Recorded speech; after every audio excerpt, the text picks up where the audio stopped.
আসেন একটা গল্প শেয়ার করি। কিছুক্ষণ আগে মতিঝিল থেকে উত্তরা আসি আমি। তো ওঠার পরে অনেক কষ্ট করে একটা সিটও পেয়ে যাই।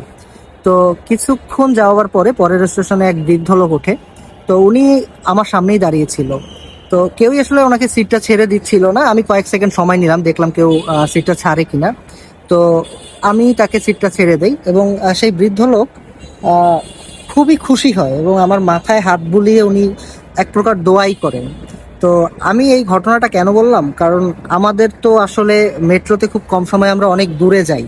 তো সেক্ষেত্রে যদি আমরা বৃদ্ধদের যদি নিজের সিটটা ছেড়ে দেই, সেক্ষেত্রে তাদের অনেক উপকার হয়। কারণ একসময় আমরাও আসলে বৃদ্ধ হব, আমাদের এই জায়গাটা যেতে খুব বেশি কষ্ট হবার কথা নয়।